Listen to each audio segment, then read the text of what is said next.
This is Going Beyond Testing. I'm Mark Alyn. We are talking with the CEO of NJ Labs, Sandra Lee, and we're going to talk about what I think is one of the biggest opportunities in the supplement industry right now, and that's CBD.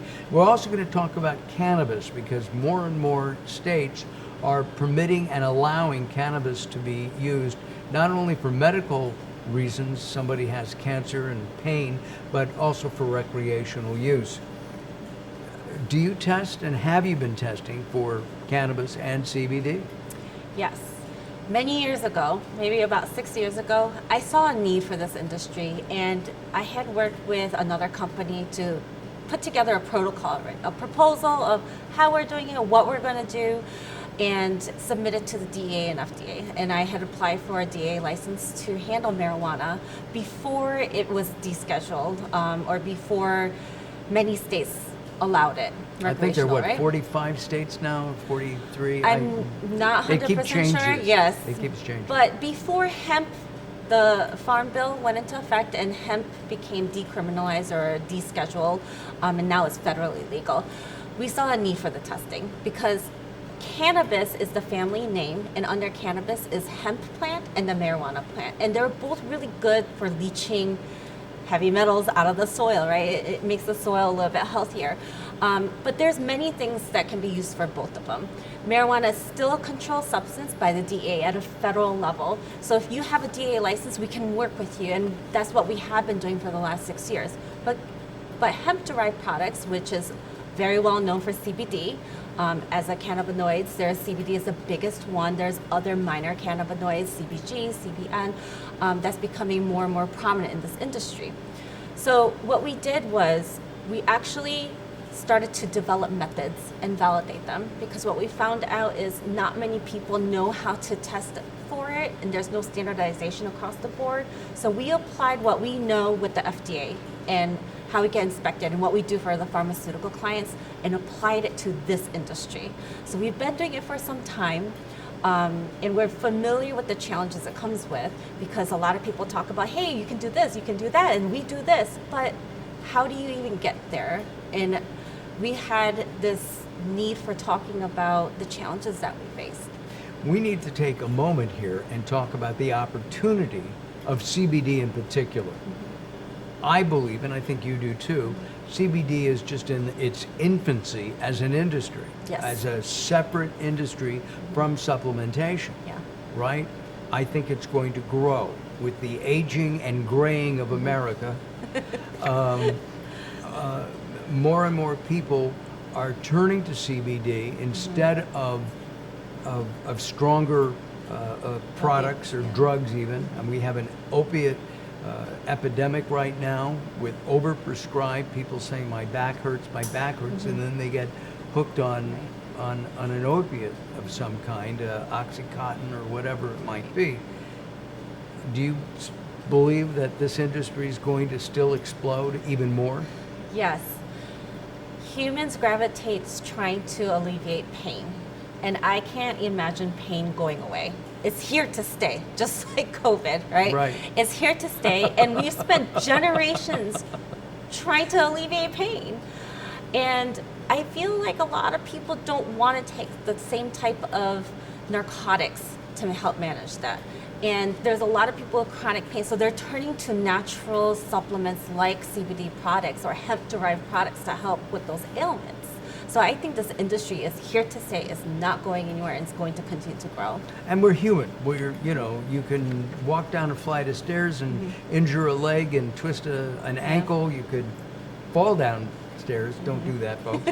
But it is an industry that's growing that I think is going to grow. And as I said earlier, and as you mentioned, the use of opiates has grown tremendously. Yeah. It's slowing down, thank goodness. But if you're on an opiate, you're zoned out of your mind. I mean, you can't function where you can function on a good CBD product. Right.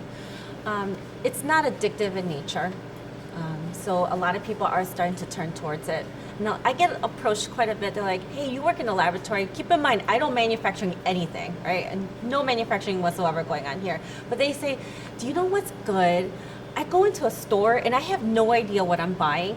I walked into a store and I was overwhelmed, and I'm used to seeing these type of products. I can't even imagine what somebody who's not used to seeing it feels when they walk in. And so they're just kind of like, what should we take? Is this strong enough? Is this like good product? Does it work? And that's one of the biggest questions I get asked. But unfortunately, there's no true clinical studies right now. There are some studies where they're saying there's a certain dosage that could be effective, but a lot of times it's not really something that normal people would read. So how would they even know? You did an interesting study. You went into a market, or you went into the marketplace, and you purchased what? How many bottles of different products? Well, initially we weren't going to go and for any other purpose except we need to do some research, right? We need to make sure our method works, and we need products to validate our method once we developed it. So we had purchased over 15 different types of products, from ointments to tinctures, to capsules and tablets, and now there's mixtures. It's not just CBD. They're mixing things with CBD and melatonin to help you sleep, things like that. So, you know, when you start with one ingredient and you keep adding ingredients to it, it changes the formula, it changes the way it works in your body. And everybody's body is different. You're going to react to it differently. It may work for you, it may not work for the next person. Right. So it's really important to know what's being out there, what's being put out there on the market. So we went out there to buy these products and to see if our method worked and if it was accurate enough. And we found a lot of challenges. Yeah, the challenge, can I say the big thing?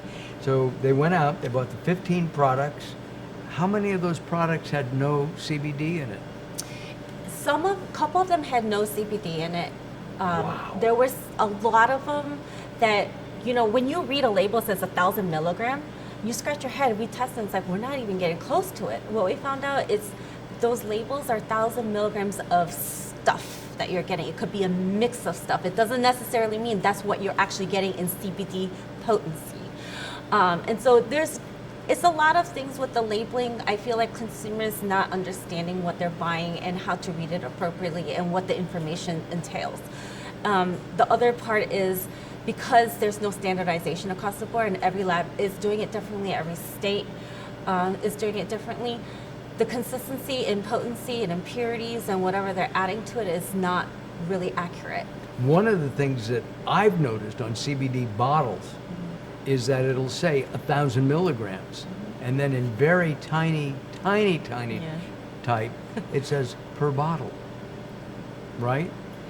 It depends. So sometimes they say it's per bottle, so you're not going to drink the whole bottle or consume the whole bottle at one time. So you break it up. You're right. It does happen in such a way that it seems like to be misleading the public. So it's really important to be able to read the labels properly, and I think it's one of those things where it's not what we actually do at the lab, but it's just sharing the knowledge that we have with consumers, because we want to make sure people are taking the right stuff for themselves, you know, Right. that it's appropriate for their body type and what their ailment is. Well, as we've said several times, and we're going to do a whole segment on this in the future, is that we're all consumers. We Yes. all, you know, many of us have pain, anxiety, and all the other things that CBD Yes. supposedly can help with, and we need to know what's in that bottle. You have, at NJ Labs, you have created a process, if you will, that you validated that works to show what's in that CBD product, whether it's the ointment for skin or an ingestible of some kind. Yeah. So I think the validation process was very long. It was not easy. It took a lot longer than I had hoped. I don't know what any other company has struggled through, but we saw that, hey, this did not go the way we expected, which is science half the time too, right? That's why it's called experiments. But at the same time, we did see some consistencies in the market, right?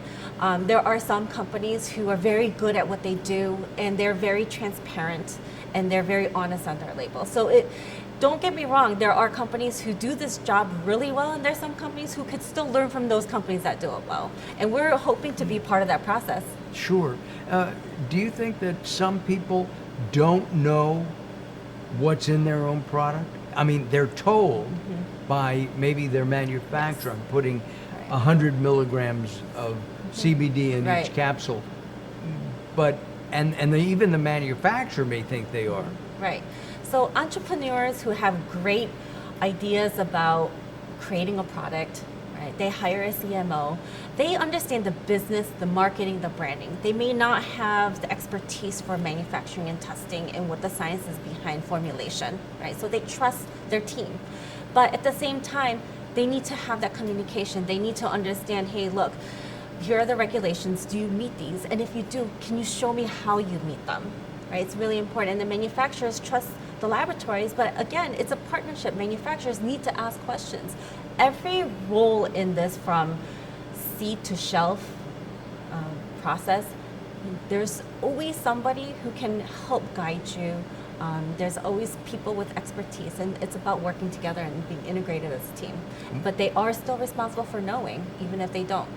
And you have to know, and the best way of knowing is by having constant testing and understanding the validation process for your product.